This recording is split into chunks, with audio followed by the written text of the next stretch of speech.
Hi, everyone. Thank you for being here today, and welcome to our conversation today with Don Bell. My name is Aaliyah Castleberry. My pronouns are she, her, hers, and I'm a career coach within the Center for Career Development. Now I'll turn it over to my colleague Lisa, who will introduce herself. Hi, everyone. My name is Lisa Famularo. I use she, her pronouns, and I am also a career coach in the Center for Career Development. I am super excited to be here with all of you today. And Don, feel free to introduce yourself briefly. Okay.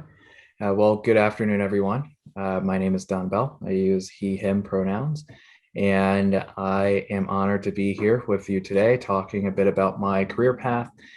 So I am a 2010 graduate of CLAS and then a 2013 graduate of the law school. My background, I can start there if you'd like.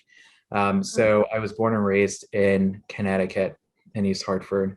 And after my freshman year of high school, my family moved to South Carolina, which, as you can imagine, was a massive change from everything I had learned living here in Connecticut. After finishing up high school there, I came back to Connecticut, where I went to UConn. I was a history major with a minor in political science. So I tried a history philosophy double major my freshman year of college, which did not work out well in the philosophy department, but that's okay. So I did that. I went straight through to law school, where I came in, I knew that I wanted to be in public service in some capacity. And so I took every opportunity I could to gain experience there. I started out my first summer in law school. I worked in the Secretary of the State's office doing election law here in Connecticut. I went to the governor's office where I worked on administrative law. I went on to, the Hartford, where I did business insurance compliance law, which was something that I was not interested in at all. But it ended up being a really good opportunity. I made a friend, a connection via that opportunity. I then, my second summer, I worked in the Connecticut Commission on Human Rights and Opportunities, where I worked on anti-discrimination law. And then I really caught my big break during the fall of my 3L, or last year in law school. I went down to DC as part of the school semester in DC program, and was the first person at UConn Law to work on Capitol Hill via the program. I worked in Senator Richard Blumenthal's office. And the very first week I fell in love with that. It was the perfect mix of law and policy for me. And so after finishing up the semester there, I came back, finished up law school, and then went back down, where I started out as a legal fellow for Senator Chris Murphy, working on education, judiciary, and juvenile justice law. And then after a while, ended up a permanent staffer in Senator Blumenthal's office, where I was a judiciary legislative correspondent, basically doing a mix of a policy and then managing correspondence in judiciary areas for the senator. And judiciary, for those of you that don't know, on Capitol Hill means like all of the things that make people angry. It is guns, it's immigration, it is it's the courts, it's government oversight, it is intellectual property, and so much more. And so I did that for, I'm going to say, almost 2 years, and then got promoted to associate counsel and then counsel on the Senate Veterans Affairs Committee. I loved that. Toward the end of my time on Capitol Hill, I became the president of the Senate Black Legislative Staff Caucus, which was a staff organization for Black staffers on the Hill. Became really passionate about diversity in government, and there's so much more to this particular part of the story, but I became really passionate about that. We started to push for greater diversity and representation on Capitol Hill in policymaking positions. And that led me to a nonprofit where I was the director of their Black Talent Initiative. I did that for 2 years, loved that work, and then came back to Connecticut. I wanted to be here. I wanted to be back home. And so I have been at the UConn Law School for the last 2 years as Assistant Director for Career Development. And I also ran for office, and I'm Vice Chair of the East Hartford Town Council currently. That's a lot there. We can dive into more of it. But my career, that's a long-winded way of saying that my career has had a winding path, but I've been really fortunate thus far to do things that have brought me immense fulfillment and have allowed me to make a meaningful and positive impact on a variety of different communities. Thank you so much for sharing that overview of who you are in your career journey, Don. So thank you. And thank you all for being with us today for the Advice and Perspective series. So this is our first event within the series, and it's an opportunity for UConn alumni to share the lessons they've learned along the way since graduating with current students, to also share their career journey and a topic that they've identified as integral to their career journey. So all events in the series this summer will feature Black alumni sharing their advice and perspective on navigating the process of setting and achieving career goals as Black professionals. So as I mentioned today, we have Don with us. So the structure of this event today will be about 40 minutes or so of conversation between Don and myself, and then we'll turn it over to you, the audience, for a 20-minute Q&A. So please feel free to utilize the chat to answer any questions that you may have throughout the event, and we will answer all of those at the conclusion of our conversation. This session will also be recorded, so please keep that in mind as well. So you'll be able to view this at a later time as well. So we'll get started. So once again, thank you, Don, for being here. And thank you also for sharing a bit about yourself and your career journey. So today you've chosen to talk about how taking risks has led you to career success. And you mentioned several legislative positions that you've been in, and you interned a ton. So please tell us a bit about why taking risks was the biggest thing that stood out to you that you chose to speak about it with us today. Sure. So, I think taking risks, looking at it from a strategic standpoint, I think has been a defining feature of my career. Like I mentioned when I was introducing myself for 5 minutes, I came in to law school knowing that I wanted to do something in public service. I didn't know what that meant. And the further along I went in my classes and internship experiences, I realized that it was a much larger universe. And so I think that in searching for a career, especially for me being on the policy legislative side, there is always going to be some level of inherent risk. And that's kind of always been there throughout my time, in law school and after law school. And so I think that this conversation is helpful because when I was in college and just figuring things out, there were a lot of nuances that I just I didn't know what I didn't know, right? And I had mentors who helped push me when I wasn't sure if I was qualified to go for a certain internship, or I had mentors who encouraged me when, I was qualified for a position, but I needed extra motivation to push forward with it because of the anxiety or the concern of being told no. So it has been a key feature of my career, and I think it is important for us to think about as we are embarking on new journeys. Yeah, absolutely. Thank you for sharing that. And I also appreciate that you mentioned how your mentors pushed you into applying for positions that you probably just need the extra push or confidence for. And also in our conversations, you also mentioned that you're a first generation student, and that's a trend that we see is often first generation students don't see that they are qualified for positions, and sometimes they do need that push. So I think it's amazing that you have mentors and can speak to the value of having a mentor in your life that can push you into further professional opportunities. So as a Black man with high levels of education, what would you say has been your biggest challenge, and what is your current challenge? I think the biggest challenge, and I think it's still a current challenge, but less so now, is just what we were talking about. It's the imposter syndrome. Being a Black man, quite candidly, In this country, you are often told that you can't do things.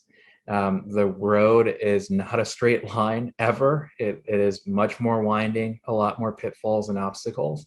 And even with a degree, even with a certain level of experience, all of the great things that I've been fortunate enough to do, you still wonder whether or not you are that person. You are that person who is going to step into an organization or be, the most qualified or the best candidate for a particular job. And it's still a work in progress, but I think being able to gain hands-on experience and knowing for sure that when confronted with a complex or difficult problem, I can step up and accomplish the task and do it well, I think helps. And then to the current challenge, I think, quite frankly, the chief challenge I probably face, and I don't think I'm alone in this, is just managing expectations and fatigue. Again, going to being a Black man in America, especially engaged in public service, I view it as a duty that we cannot expect to live in a better country if we don't fight for it in every way we can every single day. Being able to deal with the setbacks and the enormity of the challenges that we face in terms of undoing systemic racism, defeating white supremacy, creating a society and an economy that works for everyone equally. That is a lot, and it is exhausting. And you have to set appropriate expectations that these things don't happen overnight, and it requires buy-in from a lot of other people, and people that don't look like you, might have different backgrounds and perspectives, which can actually enhance policymaking, and also deal with the exhaustion that comes from putting all of yourself into making the promise of America the practice of America. Thank you. I love what you mentioned about making the promise of America the practice of America. I like that. That really resonated with me. So how do you use your current work to advocate and to work towards a better America, and to advocate through your current position or any other extracurriculars?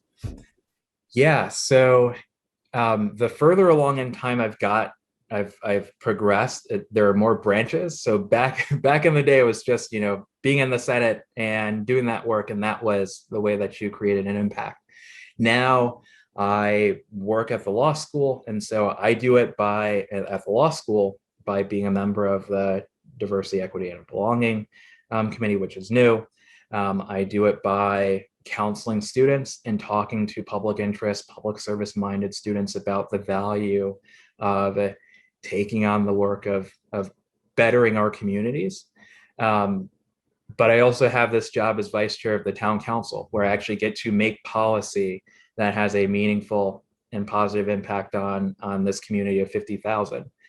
So after George Floyd last year and the national awakening that we saw with some, I started working on pulling together policies in East Hartford that would address systemic racism, policies to increase access to resources for small business owners and entrepreneurs, dealing with policing in East Hartford, creating a civic engagement kind of platform for young people and people of all backgrounds in East Hartford to feel seen and like they could be empowered to advocate for policy changes in East Hartford. And then, I do it in some other ways as, a member of the Connecticut Bar Association, as president of the East Hartford Black Caucus here in town, which seeks to advocate for policy changes that will enhance the lives of really all residents of East Hartford, but especially the Black community. So I do it in a lot more ways now than I did when I first started my career, which is interesting. I didn't really expect that. Mm-hmm. Yeah, so it sounds like you kind of like shifted into this work. So you entered into law school with the intention of doing public service, and you're continuing to do that, but it sounds like it's truly evolved into all these different roles and responsibilities that truly you're passionate about, and that you're working to create a better community within your smaller community. That's definitely going to have larger implications moving forward continuously. So shifting a little bit back to the risks. So what was the first big risk that you took, and how did you gather the confidence to take it? That's a really good question. I mean, I think the clearest, the clearest and biggest risks that I took was starting in DC. So, as I mentioned at the start, I really caught my big break going down to DC as part of the semester in DC program. And that actually only happened because I attended the Black Law Student Association National Convention. It was in DC a few months before the start of my 3L year. And I went down to DC. It was my first time there. And I was in a room, I mean, this is really how it happened. I happened to be in a room with an attorney who worked in the House of Representatives. He was an ethics attorney. And he talked about working on the Hill. And it was something that I had never even considered, thought it was even a possibility. And I said to myself, I want to do that. And so I worked really hard to get the internship on the Hill. And then, like I said, my very first week, I fell in love with it. Just as an aside, that very first week, keep in mind, I'm a law student. I was tasked with writing a memo on whether or not the senator should reintroduce or introduce the Permanently Protecting Tenants at Foreclosure Act. So basically a law that would have protected tenants who, through no fault of their own, their landlord, the house gets foreclosed upon, and then they're put out. They don't have a place to go. This would have protected them. And so I thought it was just going to be a simple memo, write it, send it directly to my supervisor, and that's it. It went all the way up to the senator. The senator approved it, and I became the point person for introducing this legislation. So meeting with constituent groups, working with legislative counsel to write language, building consensus, working on the media plan. I was hooked. And so I had an opportunity after law school to move to DC and take on a fellowship with Senator Murphy. The only problem was it was unpaid, and I come from a poor family, so I had absolutely no resources to do it. And I decided to just dive into the sea of uncertainty and do it. And it was the hardest to that point. It was the hardest thing that I had ever done, because I immediately I had nothing. I mean, I maxed out my credit cards just to drive my car with all of my possessions, most of my possessions, to DC. I was like running out of food, like just really, I was a cashier at Walmart at night, attorney by day on Capitol Hill. It was extraordinarily difficult, but I knew that if I took that risk, there would be an extraordinary reward if I was able to get through that difficult period. So, and it ended up working out. So yeah, that was the biggest risk so far, the first risk, and I was fortunate to have it work out. Yeah, wow. I'm so glad that it did. And now here you are today. So just taking like an unpaid opportunity and not really knowing sure, but you had this innate confidence within yourself that it was going to pay off in the long run. And you were right, and you trusted your intuition. And now here you are. So I think that's definitely a testimony to the value of taking risk and knowing and assessing how much reward you can get out of it. So when deciding to take such a big risk as that, what were some contingency plans that you had in place, or what would have been your next step if it didn't work out? So quite honestly, I didn't have a contingency. I pushed all of my chips into the middle of the table for this. I knew that this was something that I had to give everything I had to try to make it work. And And so getting on the Hill, part of the reason why I had to do that was because in order to work on the Hill, you oftentimes have to have experience, which means you have to be there, right? And so by being there and being in the office every day and meeting with people, it would steadily increase my chances of getting that permanent position. So I didn't have a contingency for that. I mean, it was really, you do it or everything crashes and burns. And I, I mean, I really didn't, there were times where I didn't have any objective reason to be optimistic. But I think I just had faith that if I kept working hard and kept connecting with people and kept buying time, that eventually, and mentorship was helpful here too, because I got this advice from people, but just buying enough time to find that permanent position that would allow me to make it work. And then, if it hadn't worked out, well, I would have defaulted on my student loans, but but if it hadn't worked out, I think I would have just tried to pivot to something that was policy related off the Hill, working at a nonprofit organization or an advocacy organization, and done that until I could have gotten that position on the Hill. And I mentioned defaulting on my student loans because I had to take out private student loans for part of my education.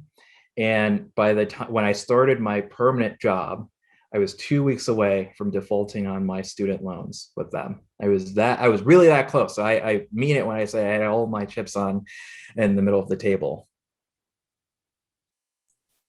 Yeah, you absolutely did. Pushed it to the absolute limit.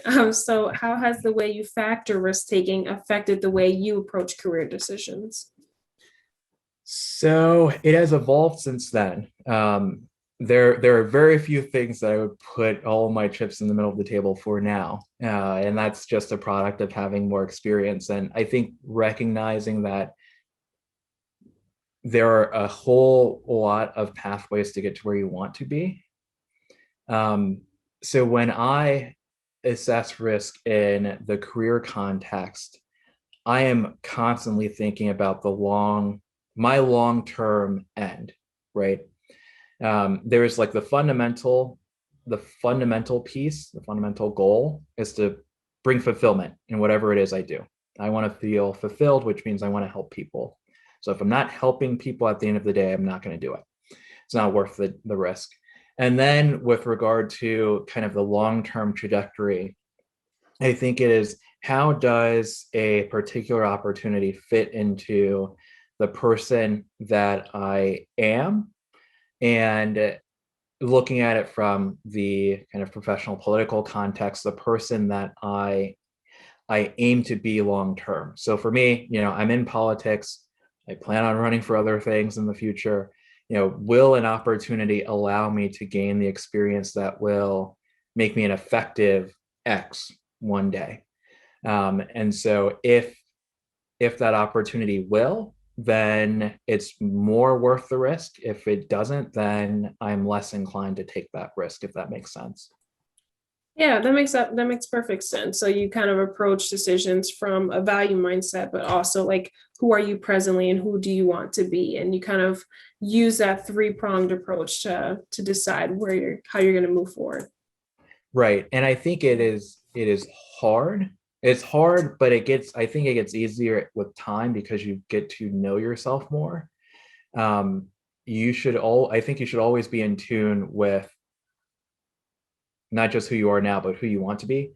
I think it's hard. I was actually watching a documentary on this past weekend. It is hard for people just inherently to identify with their future self, but that is really important in order for you to make sure that you are taking the steps necessary to get to that person you want to be.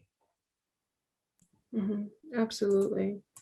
Absolutely. So going off of that, what do you think is the value in having confidence in yourself?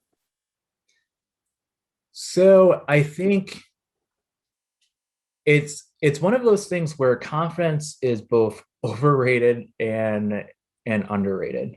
It is overrated in the sense that, there are a lot of people that don't look like me, right? Who are able to utilize confidence to get into rooms, and they're not particularly great at what they do. But we know, especially as people of color, oftentimes we have to be twice as good.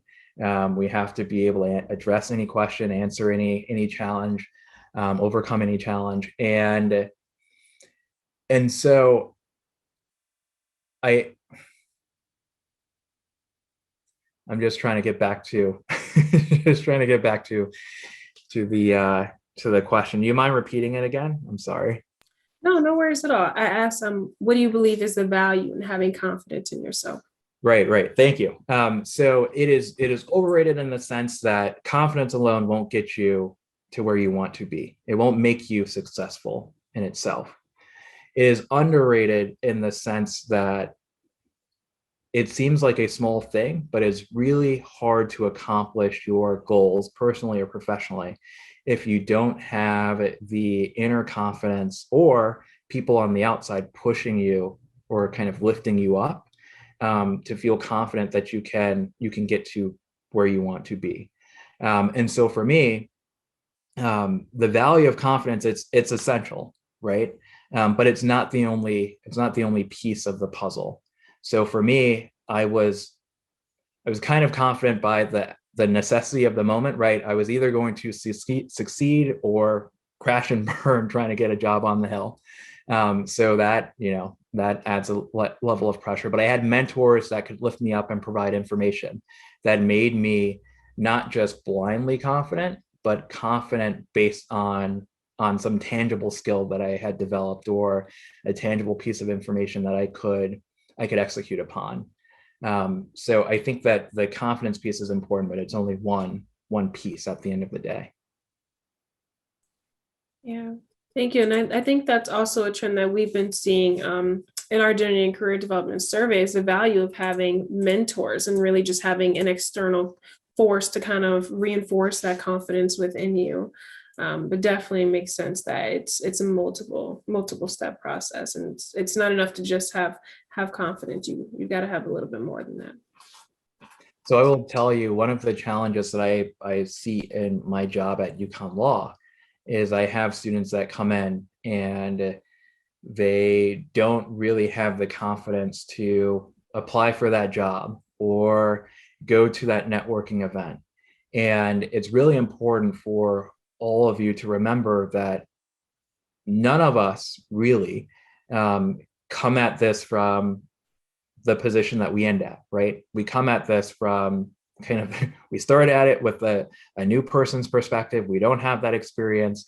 All of us are trying to build that confidence level. All of us are trying to get those mentors. So it is a step-by-step process. Absolutely. Thank you. So how do you assess whether a risk is too big, and where do you draw the line?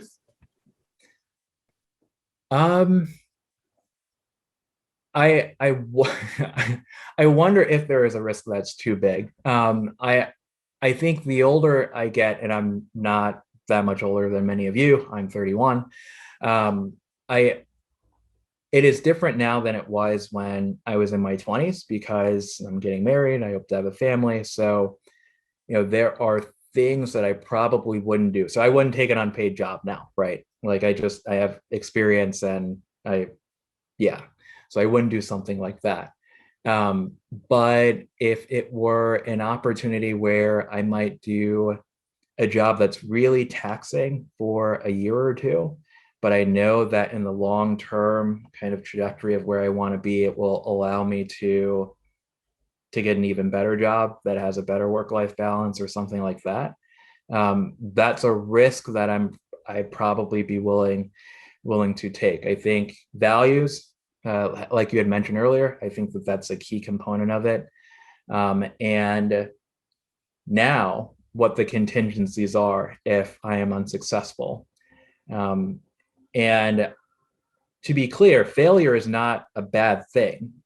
Failure can be a wonderful thing, because if you have the mindset that every experience, successful or not, is a learning opportunity, you are constantly improving yourself and better positioning yourself to get to your ultimate goal. Yeah. And sometimes you have to fail forward. Sometimes you have to fail to get there. Sometimes you have to fail to learn that lesson to continue advancing. Exactly. Absolutely. Yeah. So what other advice do you have for students who, or what advice do you have for students who have never taken any risks at all? I think the first piece of advice would be it's okay. A lot of you are very, very early in your career, still thinking about what exactly it is that you want to do, and more importantly, what it is that will bring you fulfillment. I would tell you that, again, it is step by step. It is not a straight line, really, for anyone. There are going to be setbacks. There are going to be changes in how you think about things. There'll be changes about how you think about life. But as long as you are aligned with your own values, and you are constantly searching yourself for understanding of what it is that makes you happy, where you have the most value, what you like, I think that that will put you on the right path. And then the second piece of advice is the greatest piece of advice that the greatest lesson that I've ever learned, and I learned it in law school. If you are constantly chasing other people's success and happiness, you will be neither successful nor happy. I think especially now with social media, it's really easy to get caught up in the wonderful things other people are doing. And in law school, I was always interested in public interest in government, which meant I wasn't getting paid during the summer. And I had friends who were working at law firms and literally making thousands of dollars a week. Unbelievable money. If you are focused on them and not on you and your happiness, you will not be happy. And it will make you more likely to fall short of getting to your ultimate goal. So you should define for yourself what success and happiness is and pursue that. Absolutely. And I actually think since you were a College of Liberal Arts and Sciences major as well, I think that's often what we hear from students too is like, well, my friend's a business major and they have a job already, or my friend's an engineering major and they have these skills and they've had all these internships. So I think that's definitely a rhetoric that we hear often, or we hear students mention that their parents want them to do a certain career path. So I really think that's valuable advice to think about what truly is your definition of success and happiness, and use that as a guiding force to move forward and make career decisions. And maybe that'll make decisions even easier to make, as opposed to utilizing other people's opinions and thoughts to make those decisions. It is as fundamental as anything else. And you will find that everyone has a different calculation. So, for me, even coming from a poor family, I don't care as much about making money as someone else might, and that's perfectly fine. I am interested in legislation and policy rather than doing kind of direct services in a legal context or being in a courtroom. Perfectly fine.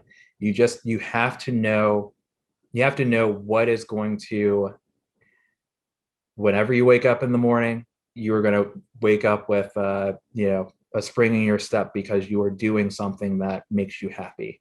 Mm-hmm. Right. Absolutely. Right. So what other things would you suggest students be wary of at the start of their career journey?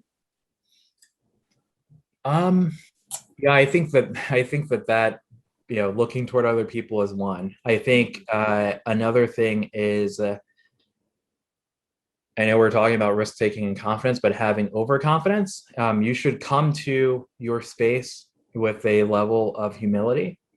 Whether you are going, private sector in business, or you're doing public sector and public service, that you are constantly on a journey of growth, which means that there are always things to learn. And so even if you are great at what you do, and you know that you're great at what you do, you should constantly come to it from a humble sense of, I still need to be intellectually curious every day. Aside from, I need to treat people well and all of that stuff too, which is essential as well.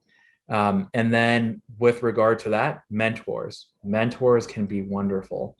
Don't look at it as as a transactional relationship. It's okay to seek people out that have more experience and are willing to teach and are willing to instill knowledge. That is a wonderful way for you to grow personal. That were mentors when I was in law are friends now, and people that were mentors in the Senate are wonderful friends now. So those are also important things to keep in mind. Yeah, absolutely. Thank you for expanding further on that. So we are living in very uncertain times, which naturally can spark a lot of anxiety. So how can someone who is starting their career or looking to take a risk manage that anxiety? And how can they manage that fear of failure?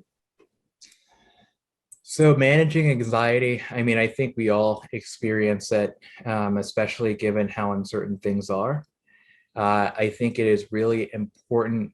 I think it is really helpful for you to, again, kind of know yourself and constantly search yourself to identify, is this the kind of natural anxiety that most people feel, or is this something that I should be talking to someone about? I know, mental health has been stigmatized for a long time, but especially in my profession, the legal profession, there are an extraordinary number of people that deal with clinical anxiety, clinical depression, and they are much better off and much more successful in their careers if they feel confident to seek out help if something seems off. So I think that's the first thing.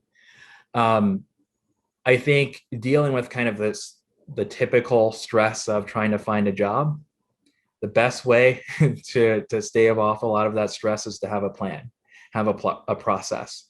And so organize your job search when you're looking for jobs or internships. Have a list of contacts that you've reached out to so that you have an organized sense of how much work you've actually done. That's another way to hold yourself accountable, because one of the things I hear all the time from students is, I don't feel like I've done enough. And then we actually talk about the things they've done, and they've done a lot.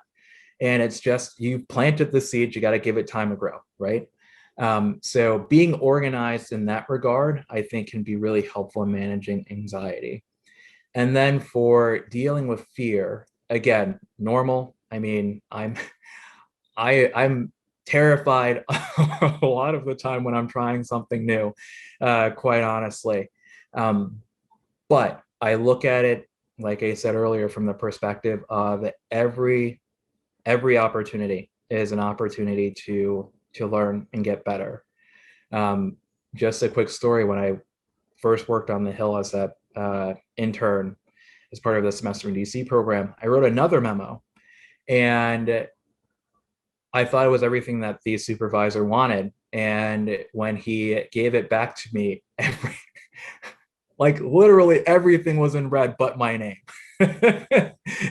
it was it was heartbreaking. I was crushed for about 10 minutes. But then I said to myself, how am I going to grow out of this? And so I went to the supervisor. We had a discussion on what they were looking for, and it wasn't as bad as I thought.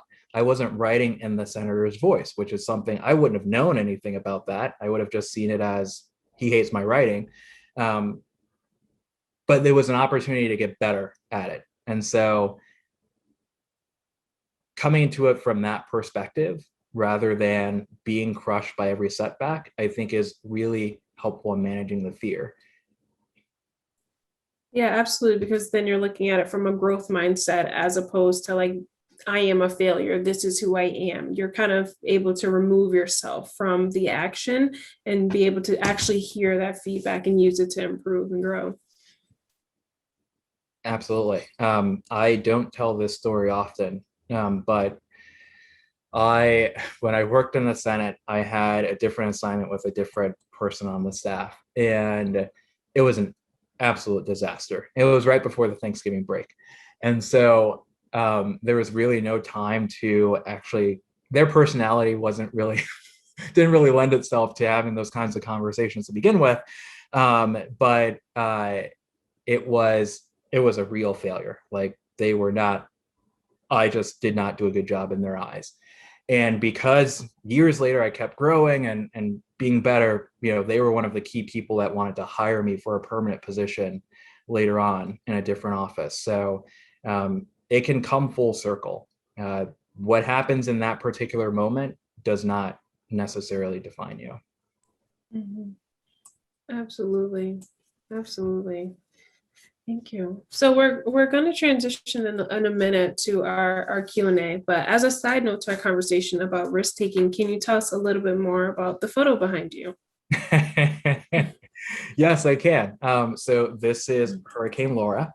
It was the strongest hurricane that hit the US last year. It was a strong Category 4 hurricane, so there are 5 categories to it. This was I want to say tied for seventh strongest hurricane to ever hit the continental United States. And I was just in the strongest part of the hurricane, the eye wall. I have been storm chasing. It actually was a self-care thing that started in the Senate. I went to chase a blizzard in Maine and loved it and have been chasing all kinds of things ever since. And I actually don't feel a lot of fear. I have a healthy respect for weather, of course, but I don't feel a lot of fear when I'm doing the storm chasing because I've loved weather for so long. But for a lot of other people, of course, you run away from these things. Yes, I absolutely would run away. But it sounds like risk taking is very much ingrained into who you are, and you see it as more so like an opportunity or just like like you mentioned, self-care, as opposed to I might lose my life. Like it's more thrilling and more enjoyable. Yes, yeah, you have a healthy respect for it, and it takes a lot of prep, which is not unlike the professional space. And it's ironic that I am such a risk taker now because I was not when I was a kid. And a lot of other aspects of my life, I am not a risk taker. I like playing it conservatively, but we are all interesting and unique people. Yeah, absolutely. And thank you for being here and sharing your personal experience with risk today. So now we'll go on to some questions that were privately messaged. So do you ever regret taking any risks or any of your career decisions? And if so, why? Really good question. I don't really have any regrets professionally.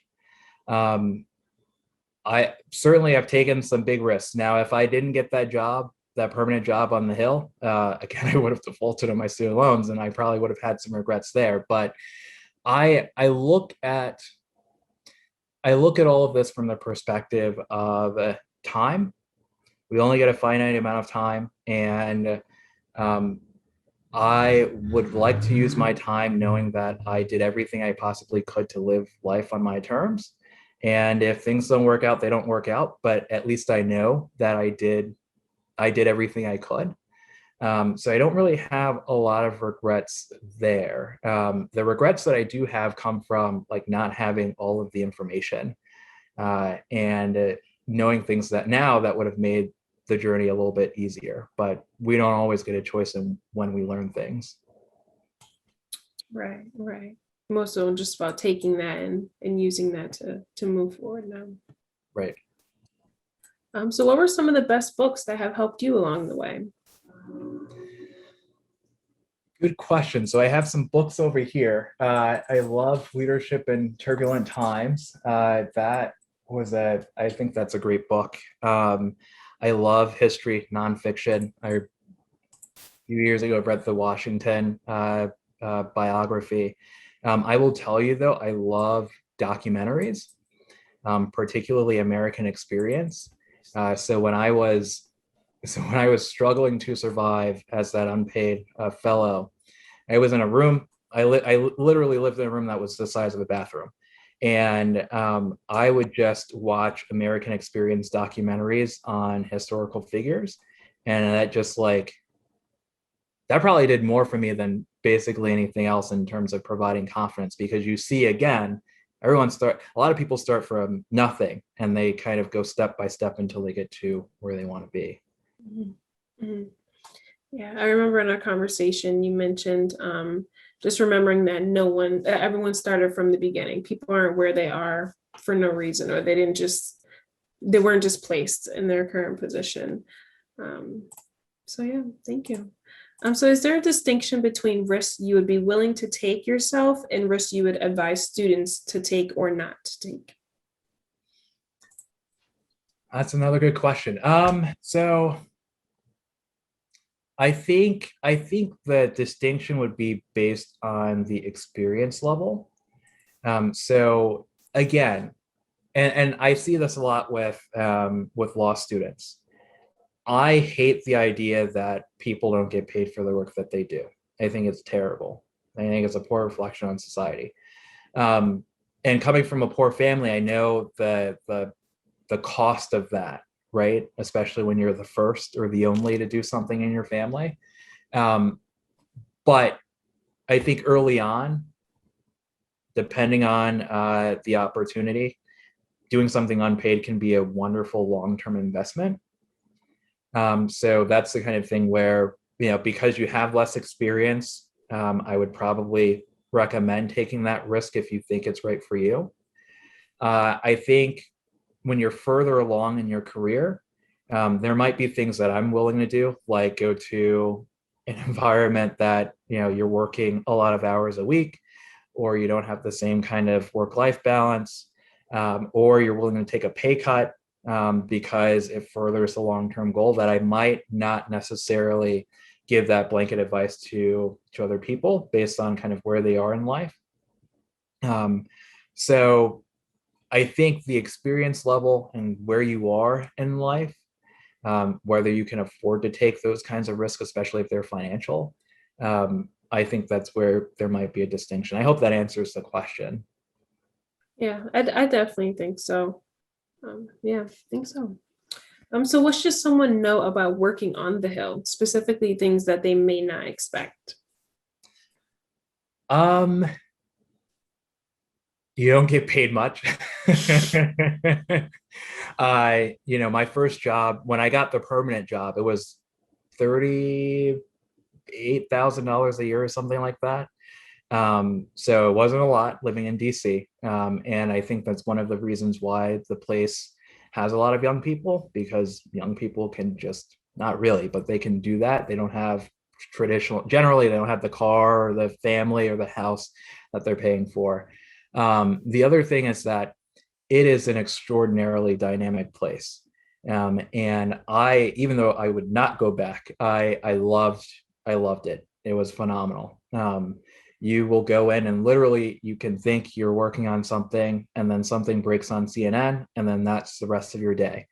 Um, I just I was surprised by how dynamic it was, because on the outside, all you hear is they don't do anything, they never get anything done.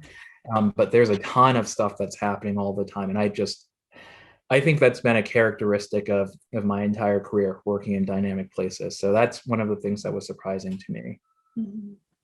Yeah, definitely changes my perspective because I did not think that it would be as dynamic as you mentioned.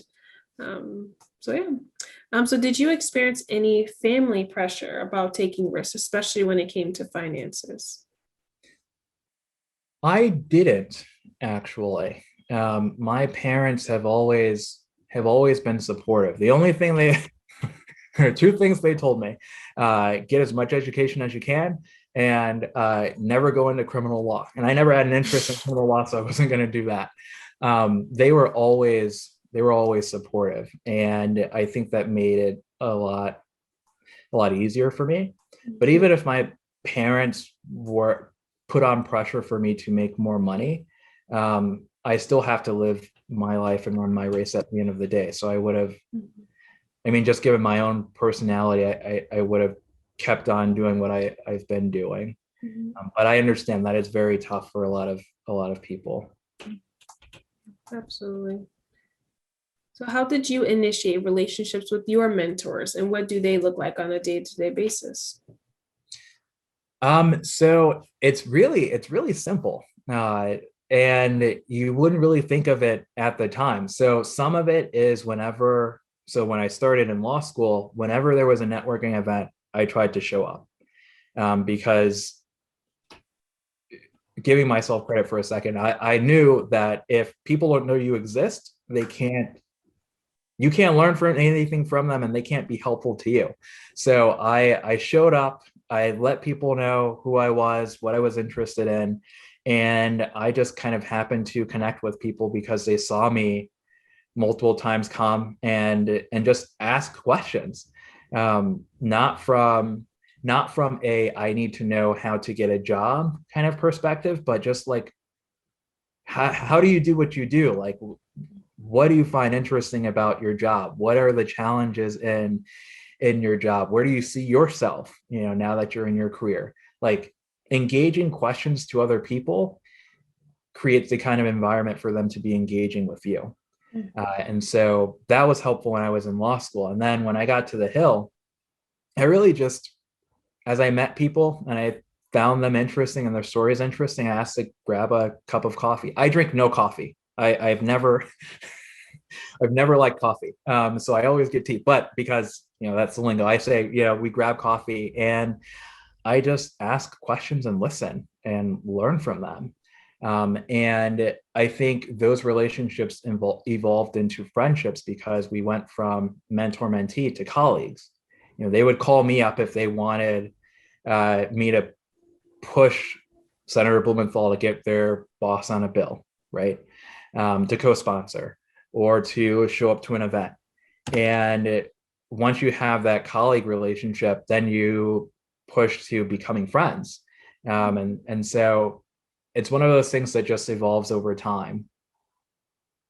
Yeah. And I think that could be potentially a common misconception with mentors is people feel like they're bothering someone or they're asking for too much, but it's absolutely can be a mutually beneficial relationship because they get experience mentoring you, providing resources, just kind of have a hand in like where you're going, and you also get a lot in return as well. So it's definitely a two-way benefit. Yeah.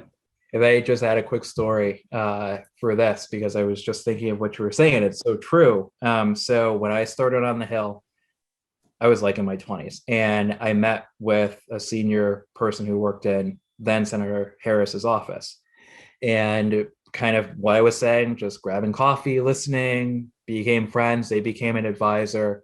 And just a few weeks ago, and we were friends. And just a few weeks ago, they're reaching out to me, asking me how I can push someone forward for a presidential nomination. So again, like a lot of these things have a long arc, but they do. But there is a defined path that you're going on. It doesn't seem like that at the time, but there's just a lot of value that comes out of it for both people. Yeah, absolutely.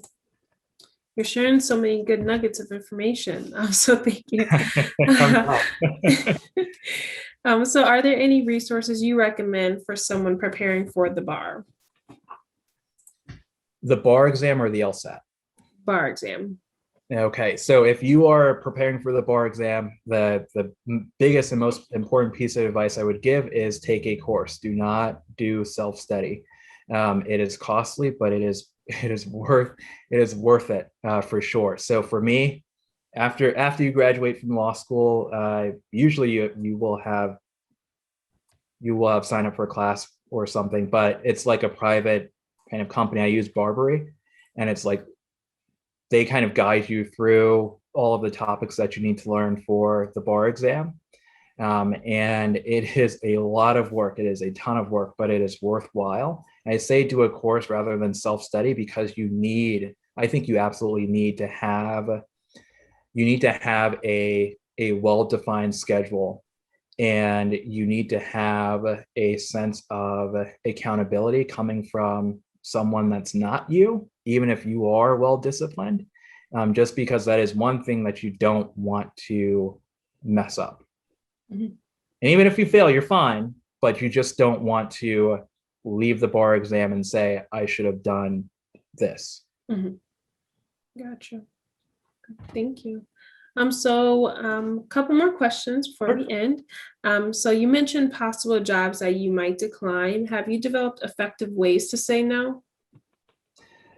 Yes. I've learned to be very honest with the employer about why I'm turning down a job. So, two examples: when I was preparing to leave the Hill before going to the nonprofit, I had an offer from another senator's office. I was going to manage their entire judiciary portfolio, which is a huge promotion. Well, I mean, I was already a counsel, but it would have been a great thing with that particular senator. And when I decided not to take the job offer, I just let them know that, doing the work in the nonprofit, having my own voice was something that I wanted to do. And they appreciated that. It didn't burn a bridge. And then recently I was basically offered a position within state government that would have doubled my salary.